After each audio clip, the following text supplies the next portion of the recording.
I'd like to thank the Lord for another opportunity at life. I'd like to thank him for this day that he has made. Thank the Lord for giving us an opportunity to rejoice and to be glad therein. This day that the Lord has given us is a day that we don't take for granted, because it's a day that he's given us an opportunity to experience life, to breathe, to hear, to see, to taste, to go forth today with his grace covering us, knowing that he's provided sufficiently what we need for this moment in time. So we give God praise and we thank him for this new day. And just like God has given us a new day, God also has given us to be new people. When we choose to become born again, and we learn the importance in recent study about the importance of becoming born again, we are choosing to be new people. But what are those new people? Today we're going to learn more about the spiritual rebirth and the transformation or change to seeing and living in God's reality, and the opportunity that we have to push back the darkness in our new life. We all start a new life, and that new life has a whole new level of experiences that we get a chance to be a part of as God gives us grace each and every day. And so it is with that in mind that we recognize that there are that happen during the course of the day. And those things that happen during the course of the day are the things that enable us to be fighters for God, that enable us to be champions for God, to be conquerors. Those words are not idle words that the Lord has in the Holy Bible, that we are more than conquerors. They are not idle words, because those words mean that we are truly overcoming something. But what is it that we are overcoming? We are overcoming evil. We're overcoming wickedness. We are overcoming something that's been defiled. And that's what we want to get into today, to understand exactly what it is the rebirth is truly about, what it is the spiritual transformation is really about. It's about us becoming new people. And so that's the title of our study, The New You. We get a chance to, in this new life, to go from who we were to someone completely new, an enhanced version of ourselves. That's what God gives us when he gives us life each and every day. He's given us a chance to go forth and be an enhanced version of who we are. To better understand this study, to ground us in our study, we have two Bible spelling words. The first Bible spelling word is wicked. Wicked is defined by Webster as meaning bad in behavior, moral state, or effect. Our second definition for the word wicked is dark. Our third definition for the word wicked is bad. And our last definition for the word wicked is evil. Our second and final Bible spelling word for this study is contaminate. Contaminate is defined by Webster as meaning to soil, stain, or infect by contact or association. Our second definition for the word contaminate is to make unfit for use by adding something harmful or unpleasant. And our third and final Bible definition for the word contaminate is defile. What happens when something becomes contaminated? It comes infected. What about that thing that becomes infected? Is it increase in value or does it decrease in value? Or decrease? It decreases in value, doesn't it? Significantly? Sometimes it decreases in value. When something is soiled or is stained. There are times where this happens in a very simple way, how it may be something of value to you, and it gets contaminated with something, or have you ever had some water, for example? You're drinking some water, and then maybe some dust or something, or maybe a strand of hair or something gets into it. Has that ever happened to you? Well, at that moment, what you have to do is to make a decision as to the level of risk that you undertake by having that contaminant get into your water. Or let's talk about a plate of food. The same thing happening with some portion of a meal that you have.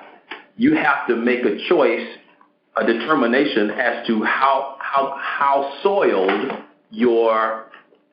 or how stained or how infected your meal has become as a result of that contact, as a result of that association. The same is true of clothing. If you stain some clothing, it has become contaminated because the clothing did not include the stain. So then you have to make a determination, are you able to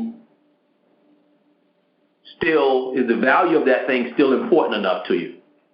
And normally you see something, if something is of value to a person, especially if it's like clothing, what will you see a person do to ensure the value doesn't go down? Wash it? They'll wash it, won't they? Immediately, if they're not able to wash it, what will they immediately do? Rewear it. Okay. If you drop some food on your clothes, what will you immediately do to clean it? You clean it. You wipe it, won't you? You wipe it.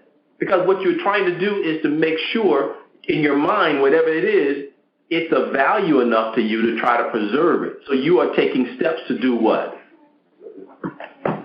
To maintain it. You're taking steps to increase its longevity. That's what you're doing. And as a result of doing that, what you're trying to do is to address the contaminant. That's what you're trying to do. Because you recognize that it's gotten defiled. So you're trying to address the contaminant as best you possibly can. Today, most would agree that people are doing a lot of bad things in the world. That there are a lot of bad things happening in the world. They may not call it wicked. They may not call it evil. They may not call it darkness. But it's all the same. It's a bad thing.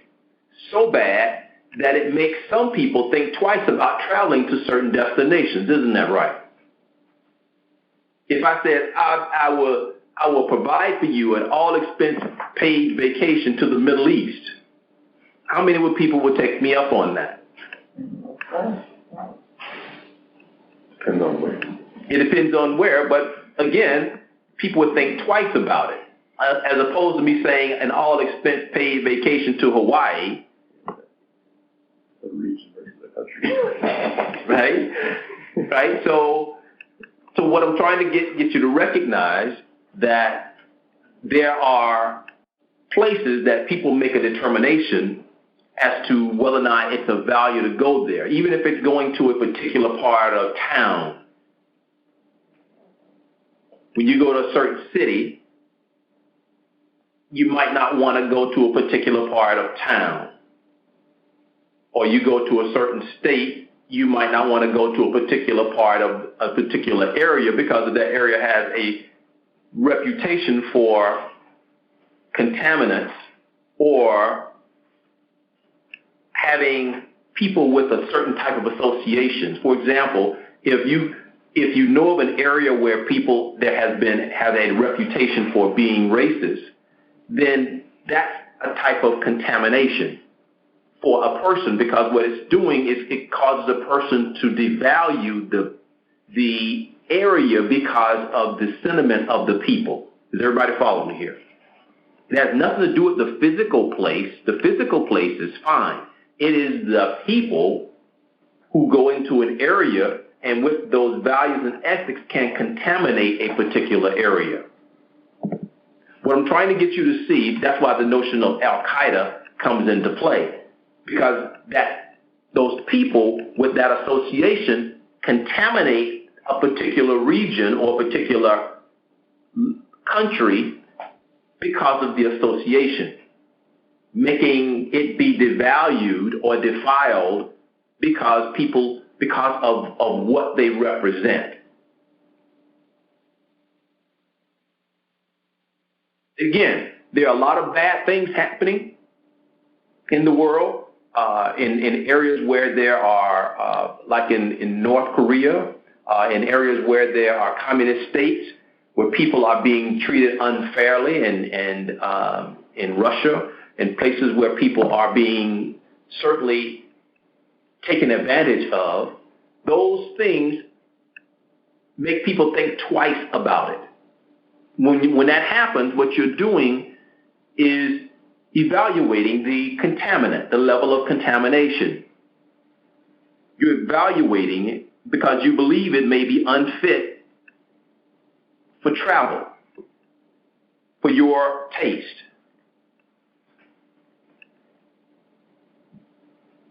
Recognizing this, we have to understand that this happened because there is something present. There is a contaminant present. And that contaminant has to do with something that the Bible calls wickedness, evil, darkness.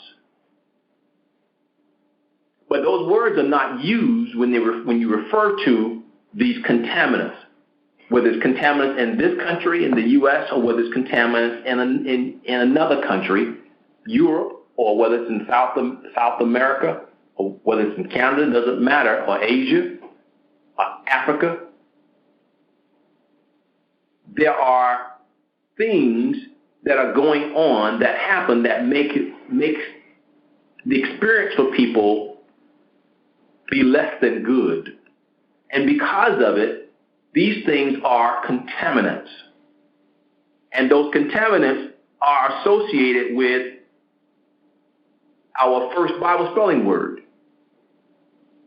which is wicked. And what is wicked? Wicked is bad in behavior, moral state, or effect.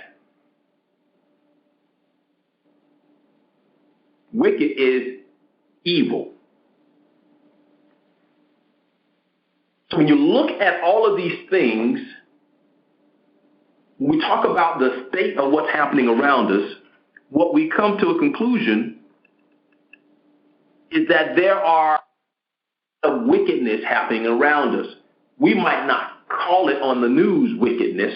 You might not, when people are talking about it, what's happening, they may not call it wickedness when they're talking about what happens with Al-Qaeda. When you think about someone executing someone on television or videoing their execution for publicity's sake. Someone you might say, well, who would do a thing like that? But what you're talking about is evil. You're talking about wickedness. You're talking about a dark behavior. That's what you're talking about. Something causing people to behave and treat another person that way. The point being, these are some extreme examples, but then there are a whole lot of other examples of wickedness that's going on, or evil that's going on in our society, in our world, that makes life hard for people because of this contamination in the world. In 1 John 5:18 and 19, the Bible says, this is not our Bible memory verse, but I just want to give you the context of it. In 1 John 5:18 and 19, the Bible says, we know that whosoever is born of God sinneth not, but he that is begotten of God keepeth himself, and that wicked one toucheth him not. And we know that we are of God, and the whole world lieth in wickedness. So the Bible is telling us that if we are of God, and the whole world lies in wickedness, then that means that there is a lot of people who happens to be, because of proximity, because of their association, amongst wickedness. They're in the midst of wickedness. And even the Bible speaks about this in a couple of examples where when the children of Israel were in captivity, they were in the midst of wickedness. We learn Lot and his family. When they were in Sodom and Gomorrah, they were in the midst of wickedness. We learn Noah and his family. They were in the midst of a world that was spiritually wicked or evil or bad from God's point of view. So what was recognized, this contamination has happened before. And this contamination that's happened before, it continues to happen, but it's happening in a way that what we have to recognize that when we become born again, what being born again is about is us learning to move away from being contaminated people. Us moving away from being people who are wicked in our behavior, in our morals, being people who are bad or evil in the way that we think about things, in the way that we do things. We are moving away from that. Oh, praise be to God, from whom all blessings flow. It is our prayer at Clay Family Ministries that your life has been increased with the increase of God through this study. We appreciate and are thankful for your fellowship during this life skills study segment.